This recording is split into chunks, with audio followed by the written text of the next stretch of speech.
Fracture healing is an amazing process, right? But what happens when it goes wrong? That's what we're breaking down today.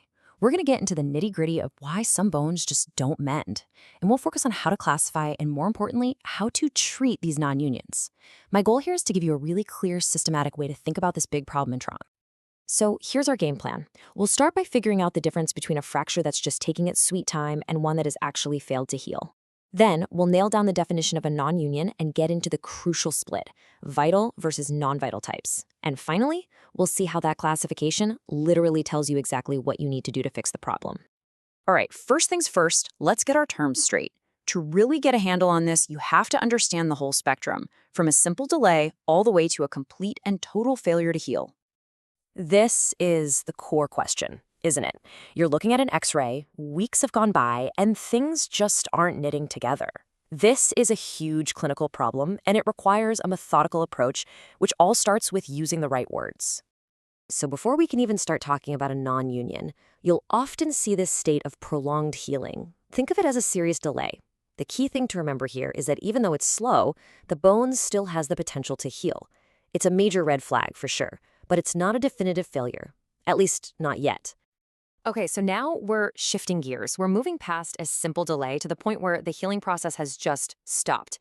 This is where we get our definition of non-union. And this is the critical difference.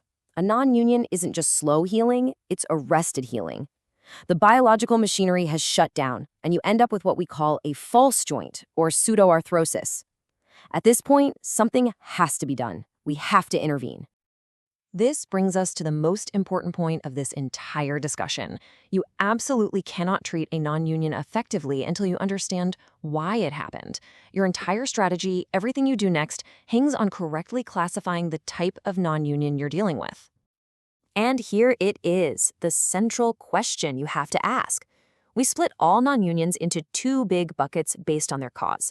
Is it a biomechanical problem, meaning the fixation just isn't stable enough? Or is it a biological problem, meaning there's not enough blood supply to get the job done? So let's dive into the first type, vital non-unions.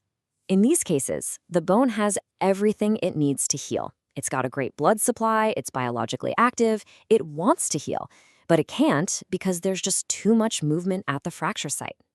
We can break these vital non-unions down based on what they look like on an X-ray.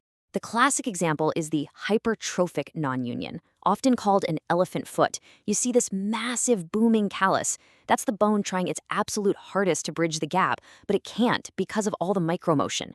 We also see normotrophic and oligotrophic types, where there's some callus, but it's just not enough. In every one of these, the biology is good, it's the mechanics that have failed. All right, now let's flip the script and look at the total opposite scenario, the non-vital non-unions.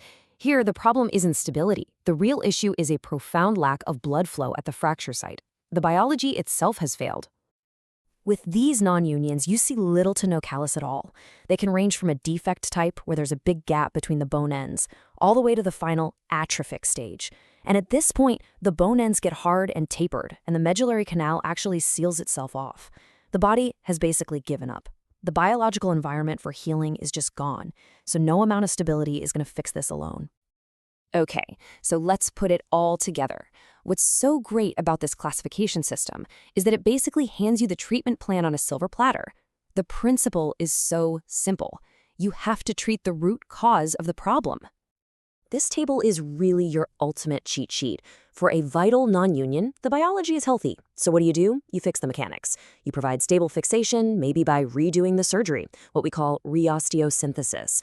But for a non-vital non-union, you have to fix the biology first. You have to improve the bone's nutrition with things like decortication and bone grafting before you even think about stabilizing it. Now, we have to throw in one massive curveball here. The presence of infection changes everything. An infected non-union is a whole different beast. It's an extremely serious condition, and it requires its own complex, multi-stage treatment plan that goes way beyond what we're covering today.